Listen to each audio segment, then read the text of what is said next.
por qué somos diferentes. Por qué somos diferentes y por qué somos complementarios, y el rol de la depresión, que sí que es más frecuente en la mujer que en el hombre, estamos hablando de cifras de 2 o 3 veces más frecuente, las causas y qué está pasando en el siglo XXI para que esto se vea cada vez más. Lo voy a enfocar desde varios puntos de vista. Lo primero es que las causas son causas biológicas, hormonales o bioquímicas, debido a neurotransmisores. Por otra parte, hay causas psicológicas y hay causas sociales. El mundo está cambiando mucho y el rol de la mujer ha cambiado mucho, y eso, por supuesto, está afectando a su estado anímico. Durante la conferencia no os voy a ir citando los estudios y las investigaciones para no hacerla demasiado larga, pero si alguna de vosotras está interesada, tengo las referencias de todo lo que explico y de todos los datos, ¿no? Lo más importante de todo es saber que somos distintos. La mujer y el hombre es distinto, y el cerebro de la mujer y el cerebro del hombre es distinto. Cualquiera de vosotras que está casado, que tiene hijos, o padre o madre, observa que hay una diferencia. Os diría que la mujer y el hombre tenemos dos hemisferios, el hemisferio derecho y el hemisferio izquierdo. El hemisferio izquierdo es el analítico y el derecho es el de la integración, el de la memoria, el de las emociones. El hombre tiene el hemisferio izquierdo muy desarrollado y la mujer el hemisferio derecho muy desarrollado. Pero lo curioso, y lo que hoy en día se ha visto, y hay un estudio en el año 2013 publicado en la Universidad de Pensilvania, es que la mujer tiene más conexiones entre los hemisferios, mientras que el hombre dentro de cada hemisferio, dentro de sus propios hemisferios, tiene mejores conexiones. Es decir, el hombre en el hemisferio izquierdo funciona más rápido, con más fibras, y la mujer funciona mejor de derecha a izquierda. Por eso, yo suelo explicar que el cerebro de la mujer es como un sistema 4G. Constantemente estamos saltando de un hemisferio al otro. El del hombre es un sistema más tipo fax. Es decir, el hombre está viendo un partido de fútbol, está usando su hemisferio derecho integrado en el partido, y de repente le dice a su mujer: no te olvides de darme dinero para la compra, hemisferio izquierdo. Entonces, cuando pasa un rato, dice: ¿qué me has dicho del dinero? Un hombre no puede escribir un mensaje a la vez que estás manteniendo una conversación. ¿Os habréis dado cuenta? Nosotras sí. Y hacer varias cosas más aparte de mandar el mensaje. Esto no es mejor o peor. El hombre se concentra mejor en una tarea y es capaz de estar en una sola tarea y enfocarse y planificar una acción mejor que una mujer, porque se dispersa. El cerebro de la mujer se dispersa mucho más. El hombre, el 90% de los hombres, tiene la gran suerte de tener un cuarto en blanco en su cerebro, en el que se mete de vez en cuando y no piensa en nada. La mujer no. Cuando uno le dice a un hombre: ¿en qué piensas? Nada. No, pero no puede ser. ¿Nada? Un paciente mío que tiene mucha gracia me dice que su gran miedo es que su mujer entre en su cuarto blanco y se lo decore. Cuando nosotros vemos cómo son los hombres y las mujeres, lo primero que tenemos que saber es que el hombre valora el objetivo. Las guerras empiezan los hombres, no las mujeres. Porque la mujer pensaría, y esto es hemisferio derecho, en el proceso. ¿Qué voy a hacer? ¿Cómo lo voy a hacer? ¿Por qué lo voy a hacer? ¿Dónde lo voy a hacer? Y entonces no lo hace. Muchas veces no lo hace o lo pospone o tarda mucho más en hacerlo. El hombre actúa, ejecuta, empieza guerras. Por otra parte, el hombre y la mujer se distinguen en que el hombre separa, ordena. La mujer une. ¿Quién junta las comidas de los domingos? ¿Quién se encarga de llamar, de reunir? El hombre no es el que manda los mensajes para que toda la familia se vea. Incluso organizamos las vidas de la familia política muchas veces sin querer. El hombre se enfoca en puntos. La mujer une, reúne. Os voy a contar una anécdota que me pasó hace 1 año y medio. Estaba yo en barco por Oriente Medio con mi familia, y uno de los días en el barco hubo una conferencia, y el hombre que impartió la conferencia se presentó como un ex miembro de la CIA. Y él dijo: pues yo trabajé en la CIA y ahora me he jubilado y me dedico a viajar por el mundo dando conferencias. Y su mujer, que también había trabajado en la CIA, estaba en primera fila en la conferencia en el barco, pues que cada día hablaba de algo. Un día habló de Irak, otro día explicó Irán, Afganistán, Siria, Arabia Saudí. Y el último día dijo: mañana, como conferencia de clausura, voy a hablar de cómo encontramos a Bin Laden. Bueno, al día siguiente no cabía un alma en el salón de actos del barco, estaban los camareros, los bailarinas, o sea, estaba todo el mundo escuchando, ¿no? Entonces contó, os voy a contar cómo contaron a Bin Laden. Explicó que cuando ocurrieron las Torres Gemelas, hubo un grupo dentro de la CIA que solo se dedicaba a buscar a Bin Laden. A los 6 meses o al poco tiempo se encontró, se buscó, se fue a por él, pero él se había escapado. Y se tardó 10 años más en encontrarle. ¿Qué pasó en esos 10 años? ¿Por qué se tardó 10 años en encontrar? Bueno, pues había un grupo de hombres, esto es lo que él contó, un grupo de hombres que buscaban y tenían muchísimos datos. Y al cabo de un tiempo, una mujer, él contó, se ofreció a trabajar en ese grupo. Y él dijo que no se metían mujeres en el grupo y que ya estaba el grupo hecho y tal. Pero insistió tanto que le metieron. Y entonces le hice una presentación de todo lo que sabían, pues este dato aquí, esto aquí, tal. Y al terminar, esta mujer dijo, Bin Laden está aquí. Los otros le miraron, perdón, porque si esto es tal, esto es tal, esto se ha dicho que tal. Entonces hizo una conexión de todos los puntos y puso una cruz. Y allí se encontró a Bin Laden. Y él explicaba, yo ahí entendí cómo funciona el cerebro de la mujer.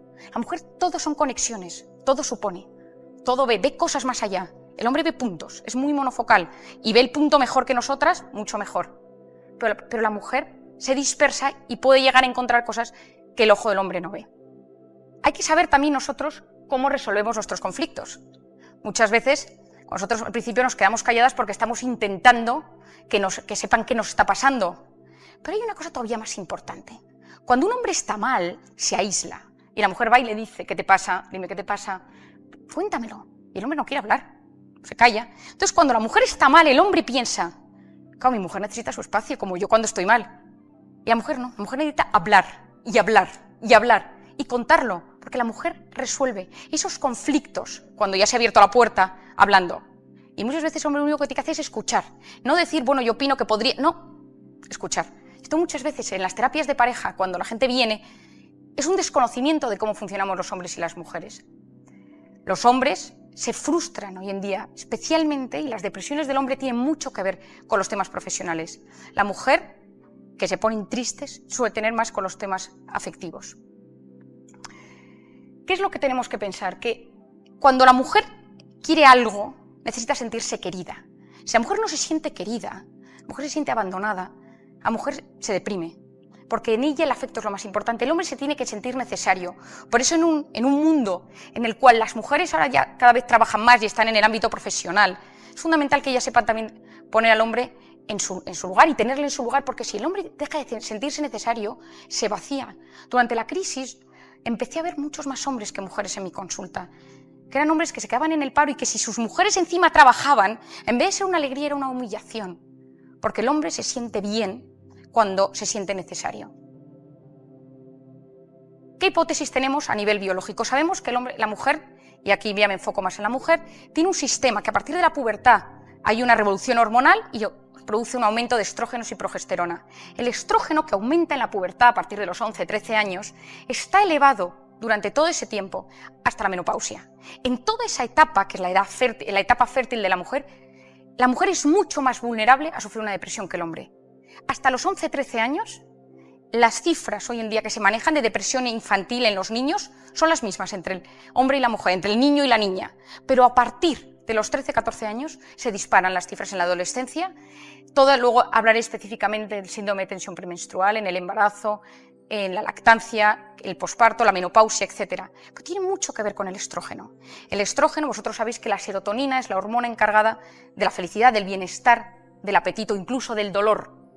La serotonina se afecta con el tema de la subida y bajada de estrógenos. Son dos hormonas que están íntimamente ligadas. El famoso Prozac, fluoxetina, es un inhibidor de la recaptación de serotonina y que es básico para el estado anímico. Y los estrógenos en la mujer, en esos momentos de fluctuación, alteran los niveles de serotonina. Tenemos una hipótesis psicológica que esta me quiero detener un poco más. Ha cambiado la sociedad. Nosotros, cuando estamos preocupados por algo, segregamos una hormona en nuestro organismo que se llama el cortisol. El cortisol es la hormona del estrés y de la supervivencia. Es decir, que si ahora viene una persona de seguridad y dice fuego, gracias al cortisol salimos corriendo. Pero si nosotros volvemos y nos dicen ha sido una falsa alarma, no ha habido fuego, nosotros nos volvemos a sentar aquí dentro de 15 minutos, tras haber salido corriendo y haber vuelto a entrar, y ninguna se encuentra como ahora. Estamos alteradas internamente y eso que no ha pasado nada, no ha habido fuego. Pero el cuerpo, el organismo, tanto la mente como el cuerpo lo ha vivido como si hubiera un fuego. Imaginaos que volvéis aquí dentro de un mes, estáis en la siguiente charla y alguien dice, huele a fuego. Y vuelve a rememorar lo que pasó la vez pasada. El organismo solo con sentir eso que está pasando, vuelve a sufrir el mismo pico de cortisol que si hubiese un incendio. Si una encima ya viene de vez en cuando liese y piensa, la verdad es que en este sitio hay muchos incendios, y solo con pensarlo, aunque no haya un incendio, ni haya olido el fuego, en ese momento el cerebro desencadena el mismo pico de cortisol. Es decir, este cortisol se genera igual cuando pensamos algo negativo que cuando nos sucede algo negativo? Lo mismo. Se han efectuado pruebas en resonancias magnéticas funcionales, de esas que se meten y se ven colores en el cerebro de la gente, diciéndole a alguien, imagínate que te llaman para decirte que tu padre tenía un infarto. ¿Qué harías? Y en ese momento exactamente se ve una alteración en las zonas de las emociones del cerebro y una subida del pico de cortisol. Si a una persona se le dice, imagínate que te ha tocado la lotería y que has ganado 1 millón de euros, ¿qué harías con ellos? El cerebro segrega dopamina, la hormona de la confianza y de la felicidad. Solo con pensar en positivo, nuestro organismo se altera. Solo con pensar en negativo, lo destrozamos. ¿Qué sucede? Que en la era en la que nos encontramos ahora mismo, estamos constantemente preocupados por cosas que casi nunca suceden. El 90% de las cosas que nos preocupan y que están en nuestra mente nunca jamás suceden, pero están en nuestra mente alterando nuestro organismo como si estuvieran pasando. El cortisol, cuando está elevado de manera crónica, es la hormona del estrés, produce una toxicidad, una inflamación en el organismo a 2 niveles, al físico y al psicológico. A nivel físico, la inflamación es todo lo que termina en itis, pues artritis, gastritis, amigdalitis, es decir, bajadas de defensa donde los bichos que hay, y tenemos infecciones de repetición, el catarro tonto del verano cuando uno de repente termina empieza las vacaciones y tiene un catarro que no entiende por qué es, no son los aires acondicionados, es decir, el cortisol y el estrés crónico en el momento de la bajada produce unas alteraciones físicas, la fibromialgia, colon irritable, algunos tipos de cáncer ya se están relacionando con esto. Y a nivel mental, el cortisol también afecta a las estructuras del cerebro. Una estructura llamada el hipocampo, que es la zona de la memoria de corto plazo, que muchas os habrá pasado, y es no acordarse de nada reciente. ¿Dónde he dejado las llaves? ¿Dónde he dejado el teléfono? ¿A qué hora me ha dicho que habíamos quedado? Es decir, los recuerdos recientes que están en el hipocampo, uno no los puede recordar, porque el hipocampo tiene muchos receptores de cortisol, y en el momento que se produce esta subida se bloquea. Y uno de repente, yo tengo mucha gente, 40 años, que viene a mi consulta y me dice, vengo por un principio de Alzheimer. No es Alzheimer. Esos casos de cortisol extremo, de estrés crónico, llegan a zonas, a la amígdala cerebral, que es la zona de la depresión, y a otras zonas del cerebro dedicadas a la depresión, y unas grandes depresiones hoy en día son sensaciones y momentos de estrés crónico que agotan el organismo y nos llevan a estar tristes. Hay depresiones por otros temas, pero hoy en día cada vez más estoy viendo cuadros depresivos que se originan, aunque la causa viene de haber vivido muy estresado, muy preocupado. Y esto se puede cambiar y esto se puede modificar. ¿Y cómo podemos eliminar el cortisol de nuestro organismo? Pero ¿qué pasa? Que la mujer hoy en día está expuesta a muchas cosas. Ha cambiado el rol, la mujer trabaja, la mujer está en 1000 cosas. Hay una periodista llamada Alison Pearson que escribió un libro sobre cómo la mujer hoy en día llega a todo, y ella le escribe en The Guardian, si a alguna le interesa luego se lo envío, y ella en un momento dado publica en el blog, tengo una depresión, no es que me quiera suicidar, pero no me importaría dejar de existir un tiempo. Entonces esto revolucionó Inglaterra, porque era una mujer que había demostrado que se podía tener una familia, trabajar, estar en todas partes y que se podía estar bien. Y ella de repente empieza a escribir lo que se siente estando deprimida. Y ahí es cuando ella habla, por primera vez en su blog, que en Inglaterra se lee muchísimo, de lo que es una depresión. Y por qué la depresión hoy en día está afectando tanto a la mujer. Si a la edad de los 30, de los 40 años, la mujer está en absolutamente todas las cosas y preocupada por todo, un exceso de perfeccionismo, cada vez estoy tratando más en mi consulta mujeres con síndrome del perfeccionista. El perfeccionista es el eterno insatisfecho, el que nunca es capaz de disfrutar, porque todo podría mejorar siempre. El perfeccionista es obsesivo, y el obsesivo no puede dejar la cabeza quieta. Entre que las mujeres ya no podemos dejar la cabeza quieta, si encima se añade que constantemente vivimos preocupados por si mi hijo, por si mi marido, por si el trabajo, por si... Otro día me decía una médico que estoy viendo en la consulta, que ella está de guardia en la UCI y es capaz de llamar por teléfono a su casa y decir, no os olvidéis mañana de sacar la carne, los uniformes del colegio, es decir, y ella está en la UCI salvando vidas. Porque la mujer hoy en día está expuesta a salvar una vida y que su casa siga adelante. Y necesita y puede, pero hay un momento dado que se rompe. Y yo creo que todas las mujeres, a diferencia del hombre, y esto lo explico muchas veces, que tienen carreras profesionales lineales, el hombre en general, la mujer hay momentos en los que tiene que parar, porque tiene que cuidar, porque si no se cuida se rompe, y si ella se rompe toda la familia. Y como cuando pensaba en las causas y cómo lo quería transmitir, y no quería que fuera una conferencia puramente científica, de hablaros de la serotonina y de cómo el estrógeno y la serotonina están relacionadas, pensaba en esto, ¿no? Y hoy en día encontramos mucha literatura al respecto. Hoy en día la mujer se inclina un 20% por desarrollar su carrera profesional, un 20% por dedicarse al completo de sus hijos y un 60% quiere compatibilizar. Es decir, hoy en día la mujer lo que busca en su mayor parte es poder compatibilizar. El problema es que el grado de exigencia que la mujer está expuesta, y con el tema de los hijos, genera muchas veces estrés. Y este estrés, como os explicaba antes, genera unas sustancias que le alteran y que le hacen sufrir y que le llevan a la depresión. Y voy a empezar explicando brevemente, porque si alguna luego tiene alguna pregunta que hacerme, prefiero también si hay alguna cosa, os voy a hacer de una manera amplia y en alguna cosa voy a concretar, ¿no? El cuerpo de la mujer es fruto de muchos problemas, desde una anorexia que empieza en la adolescencia, porque el cuerpo de la mujer tenemos hasta lo que llamamos dismorfofobias, es decir, mujeres que se ven que la nariz es demasiado grande, que las orejas son demasiado pequeñas. O sea, la mujer constantemente está analizando su cuerpo. Y el tema del cuerpo de la mujer es un factor de riesgo. El tema de las hormonas. Desde el primer momento, desde que empieza la adolescencia, la mujer se siente alterada. La depresión en la adolescencia. Se ha visto hoy en día que las mujeres entre 11 y 13 años, las niñas entre 11 y 13 años empiezan a tener. Los departamentos de psiquiatría infantil de todo el mundo no dan abasto. En España, desde hace unos meses, se ha aceptado la especialidad de psiquiatría infantil como rama completamente independiente de la psiquiatría general. Hoy en día uno puede hacer el MIR y hacer psiquiatría infantil solo. Yo estuve colaborando un tiempo en la unidad del niño y el adolescente del Gregorio Marañón y es impresionante ver la cantidad de niños y de adolescentes que se ven.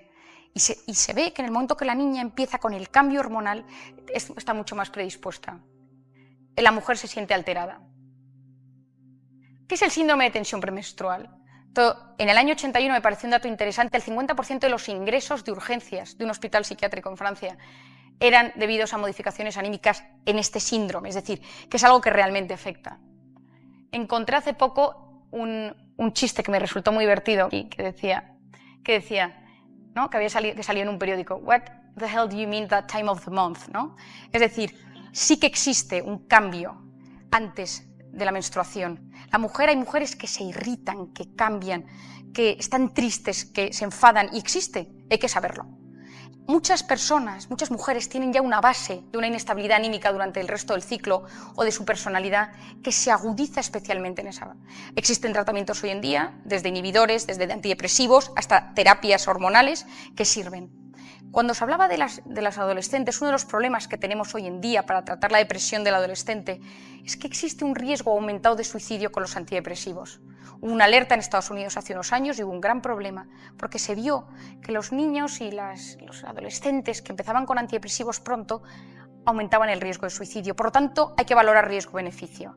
En los síntomas físicos del síndrome de tensión premenstrual es importante que cada uno sepa si eso le pasa y si lo pasa a pedir ayuda, porque existen medicaciones muy efectivas. La depresión en el embarazo es algo terriblemente duro cuando uno lo vive como médico, por dos razones. La primera es porque una depresión en el embarazo es peligrosa, tanto para la madre como para el bebé, y por otra parte porque el tratamiento es peligroso. Las dos cosas son peligrosas. Los ansiolíticos y los antidepresivos, cada uno genera una serie de efectos secundarios. Hay medicación que genera malformaciones en el primer trimestre, hay otras que generan síndromes de abstinencia antes del parto, pero ver una mujer deprimida puede tener, yo recuerdo un día en urgencias una mujer con una depresión gravísima que no se había querido tratar, que apuñaló su propia tripa con un cuchillo en urgencias, ¿no? Es decir, las depresiones del embarazo pueden llegar a ser muy graves. Las corrientes psicoanalíticas dicen que en el embarazo se resuelven muchos conflictos porque la mujer tiene muchas emociones, las hormonas, el cerebro, se reabren zonas del cerebro, de la mente, con historias, miedos, y que hay mucha gente que lo cuenta en la consulta si va a un psicólogo o a un psiquiatra. Pero una mujer que está deprimida durante el embarazo tiene que tener un seguimiento. Yo suelo tender a intentar negociar. Si es una depresión leve, moderada, intentar hacer psicoterapia y hacer un seguimiento muy cercano. Pero si es una depresión grave, hoy en día lo más recomendable, que os parezca sorprendente, es hacer electroshock. El electroshock, la corriente, que es muy efectiva para las depresiones, no afecta al feto, porque la placenta lo protege.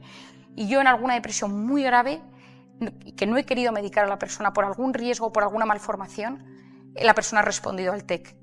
Las depresiones en el embarazo, si conocéis a alguien o alguna vez os cuentan que está embarazada y que está con una depresión, es absolutamente fundamental que te reciba ayuda, porque es un momento dentro de la mujer muy duro.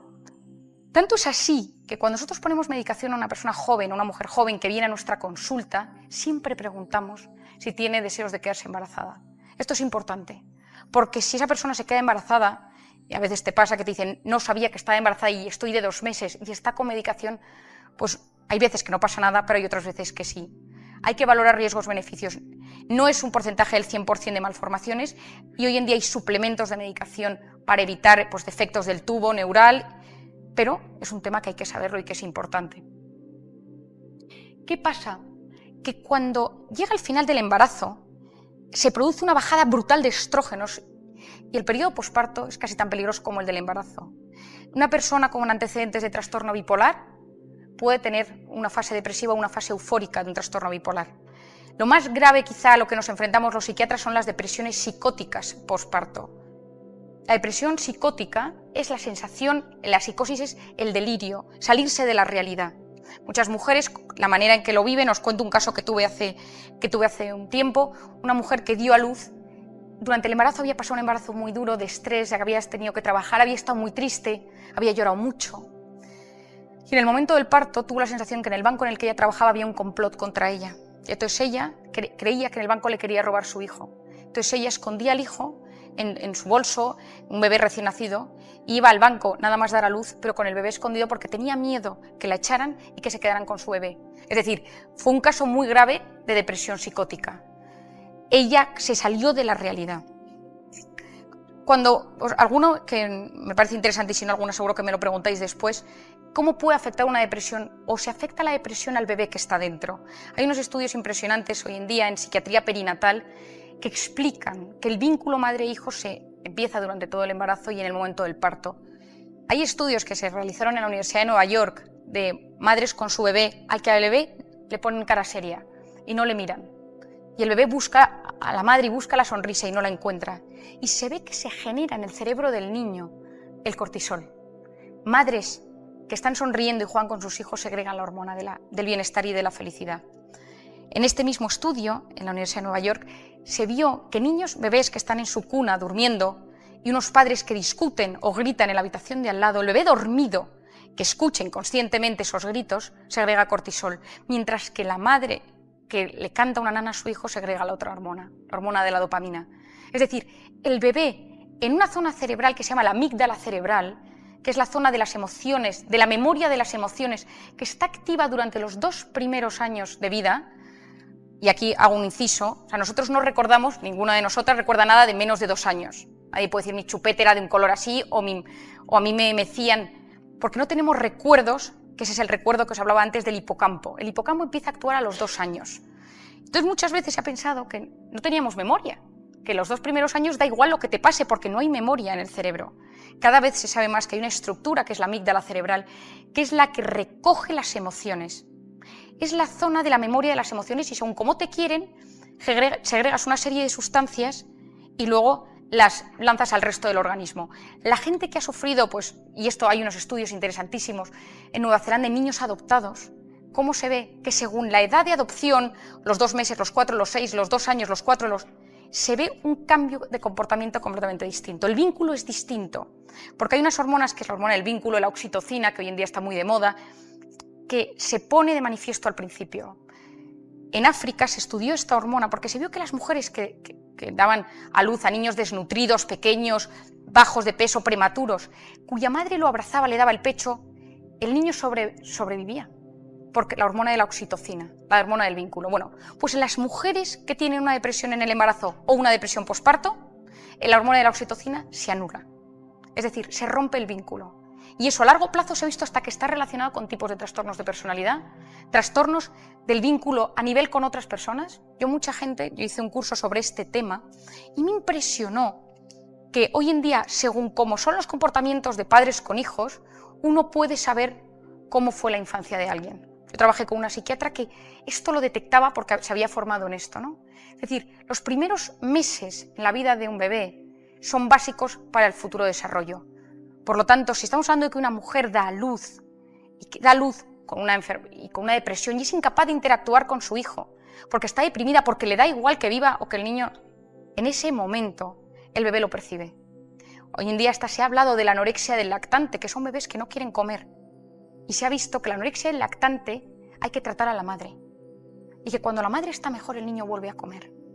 Es decir, es importante, parece muchas veces que esto que se contaba antiguamente, hoy en día cada vez más está volviendo. Por eso la importancia de que tras el parto darle el bebé lo antes a la madre, sin hacer cosas raras, pero es cierto que las separaciones en los primeros meses de vida o las depresiones en los primeros meses de vida afectan negativamente al niño. La menopausia, ¿no? La menopausia es un momento difícil para la mujer, pero ya no solo a nivel bioquímico, sino a nivel psicológico, porque es una ruptura con muchas cosas y es una despedida de otras. Antiguamente se decía que la mujer se despedía de poder volver a tener más hijos, pero entra uno en una nueva etapa, con unos cambios físicos, los sofocos, los vértigos, los mareos, que a uno le recuerdan constantemente que está cambiando. La mujer en muchas ocasiones, en esa parte de la menopausia, se altera. Hoy en día hay tratamiento de hormona sustitutiva, de estrógenos, que se dan en muchos casos. Ahora otros médicos deciden mejor dar algún tipo de antidepresivo para paliar estos momentos. Es importante que cada persona se conozca y sepa que en diferentes etapas puede no haber nada externo, sino bioquímicamente interno que le esté alterando. Quiero hacer un inciso sobre las depresiones tras el aborto. Hace 2 años, cuando estuve aquí, os estuve contando, yo creo que reconozco alguna cara, sobre mi experiencia en Camboya. Yo estuve trabajando en Camboya, sacando niñas de la prostitución infantil durante un verano entero, y cuando volví a España seguí con esa labor. Pues aprendí muchas cosas. Yo aprendí cómo es que una niña de 13, 14 años sea violada, vendida a un burdel, tener que ver 50 clientes al día, quedarse embarazada, tener que abortar para no tener ese niño porque le obligan. Es decir, viví yo creo las experiencias más duras que puede vivir un adolescente o una chica joven hoy en día. Y empecé a leer y a estudiar qué pasaba en el cerebro. Yo al principio pensaba, ¿no?, pues que una persona violada en un burdel, quizás su vía de escape podía ser el aborto. Hasta que un día, estando yo en un burdel, de repente yo entraba en los burdeles con bolsas de preservativos, porque las condiciones eran terribles y muchas de las niñas que estaban allí, los preservativos que usaban eran bolsas de patatas, de plástico que se vaciaban y se usaban de preservativos. Entonces yo entré con una bolsa de preservativos y pagué una habitación con todas las niñas y pagué media hora por todas las niñas por tenerlas en la habitación. Yo iba como médico humanitaria, entonces te abren las puertas, ¿no? Y yo llevaba 2 teóricamente enfermeros, pero eran 2 personas que me protegían de la organización de la ONG con la que yo trabajaba. Y vi una niña gordita o embarazada que yo no estaba segura y yo como médico ellas me iban haciendo preguntas. Y una chica me dijo, y yo le dije, ¿tú estás embarazada? Me dijo, sí. Entonces, claro, estaba el chulo delante, tampoco me atreví a preguntar mucho más, me daba pánico la respuesta a la pregunta y la situación. Y le dije, ¿de quién es el padre? Me dijo, no lo sé. Le dije, ¿quieres tener el niño? Me dijo, mira, y entonces me cuenta ella, a mí me vendieron aquí hace unos años. Y desde entonces pues, me han violado y me he sentido muerta. Físicamente como mujer yo no siento absolutamente nada. Hasta que un día noté que algo había cambiado dentro, me contó la niña, y que algo vivía dentro de mí y dije, ¿qué me está pasando? Mi cuerpo es distinto, ¿qué le está pasando? Y estaba más feliz, estaba más animada, me levantaba, no lloraba y le pedí al chulo que me dejara ir al médico. Y me dijo que estaba embarazada. El chulo me dijo, tienes 2 opciones. El chulo se había marchado, lógicamente, tras esta conversación. O abortar, o seguir con el embarazo, pero seguir viendo clientes hasta el día del parto. Y me dijo, por una vez que siento que vive algo dentro de mí, no lo quiero matar. Esta niña tuvo el bebé y ahora mismo está fuera de ese burdel, ¿no?, con su bebé. Bueno, su niña ahora tendrá un par de años. Es decir, yo en ese momento cambió mi percepción. Mucha gente violada, que yo he visto en mi consulta y vi allí en las peores condiciones que yo creo que pueden existir, encontró un sentido a su vida tras una violación. Pero esto es una cosa voluntaria, es una cosa que cada uno cambia según sus propias vivencias y cómo es. Un abuso sexual que no acaba en un embarazo marca a una mujer para toda la vida, es como una cicatriz en la mente de una mujer. A día de hoy yo sigo viendo gente en mi consulta que viene por cualquier tema que de repente me saca y me dice, nunca le he contado a nadie, pero yo tuve un abuso de pequeña. Y desgraciadamente es algo que me horroriza. El otro día tuve en mi consulta a un abogado de Madrid que lo estaba pasando muy mal, tenía una fibromialgia, no quería dejar de trabajar Y en un momento dado se me echa a llorar y me dice, cuando tenía 7 años, el jardinero abusó de mí. Y me dice, pero nunca se lo he contado a nadie porque tampoco sé si esto es relevante. Pero se acordaba exactamente cómo iba vestida ella, cómo iba vestido, qué pasó, que si llovía, no llovía, qué había alrededor. Es decir, el cerebro lo había guardado como un evento traumático. Tanto el aborto como una violación, como un abuso son eventos traumáticos y hay que medirlo. Se ha visto que en gente con abuso sexual en la infancia y que pasan los años, o abuso sexual, o vidas muy desgarradas, y especialmente en la mujer, a los 30 años, haciendo un seguimiento 30 años, esas mujeres tienen más propensión a depresiones crónicas que no se curan, a hipertensión, que no responde a medicación, a diabetes, a colesterol. Es decir, todo lo que tiene que ver con el aparato genital de la mujer o con el cuerpo de la mujer está íntimamente ligado a su mente. No se puede separar, es imposible. Y quien lo consigue separar es porque se ha hecho esta violencia, ha hecho un esfuerzo, o sea, ha hecho un ejercicio, un esfuerzo, o la ruptura ha sido tan dura que le ha dejado destrozado por dentro. Entonces, depresiones post-aborto es un tema tan conflictivo hoy en día, pero como en todas las cosas, veo mucha gente que tras un aborto viene 20 años después y te dice, me arrepiento, sueño con ese bebé, sueño con el feto, sueño con la ecografía cuando me la enseñaron, y hay gente que se siente aliviada, pero mi experiencia es que la gente sale bastante alterada de un aborto, especialmente cuando es una decisión hecha rápido, sin tener información. Yo muchas veces recomiendo a la gente que la decisión de parar un aborto, que yo he tenido desgraciadamente en el hospital muchas veces gente que viene consultándolo, aparte que es una vida y que uno rompe una vida y uno mata, una persona no se recupera. Y las mujeres se quedan con el sello impregnado en su mente durante mucho tiempo. Y a veces no se cura jamás. Y hay sensaciones de culpabilidad toda la vida. Al respecto de esto hay varios artículos y si alguna está interesada tengo un informe muy bueno sobre casos que existen hoy en día y que se están estudiando en España y que estuvieron pues, muy en la mesa cuando se planteó la nueva ley del aborto. Las depresiones bipolares, nada que ver, que es lo que antes se llamaba las maníaco-depresivas, son estados de euforia, de hiperactividad, de gente que no para quieta, que no duerme, que durante semanas y luego fases depresivas. Son distintas, existen en la mujer, existen en el hombre, no son más frecuentes en la mujer que en el hombre, pero muchas veces gente que se le trata de depresiones, que ha tenido muchas depresiones recurrentes a lo largo de la vida, es una depresión bipolar encubierta, que ha tenido alguna fase eufórica a lo largo de su vida y necesita un estabilizador del ánimo. Son depresiones que en vez de ser tratadas con antidepresivos necesitan ser tratadas con otro tipo de medicación que hace que no fluctúe. Y por eso mucha gente que dice, no, es que ha tenido depresiones toda la vida y no responde a ningún antidepresivo. Habría que preguntarse, ¿no? Quizás sea bipolar, puede ser unipolar o bipolar, y eso lo que necesita es un estabilizador del ánimo. Me interesa que os quedéis con dos ideas. La mujer, durante la época fértil de su vida, se deprime mucho más que el hombre, pero antes de la pubertad y después de la menopausia, es decir, en la mujer ya a partir de los 60 años, el número de depresión, los datos son más o menos iguales que el del hombre. Es decir, que todo tiene mucho que ver también con la parte hormonal y que en ese momento de la vida de la mujer es el momento que está expuesta a más estrés, a más exigencia, a más perfeccionismo, a compaginar vida personal y laboral, y es importante. Hoy en día la mujer tiene muchas exigencias y el otro día, y con esto quiero terminar y que vosotros me preguntéis, cuando le contaba a mi marido que iba a dar esta conferencia y el cerebro del hombre y de la mujer, mi marido que es un tipo excepcional pero que tiene un cerebro completamente de hombre, ¿no? Con su cuarto blanco, con sus hemisferios completamente separados y tal, me dijo una frase que digo, voy a terminar con esta frase, me dijo, yo creo que cuando Nietzsche pensaba en el superhombre, lo que pensaba era en la mujer del siglo XXI.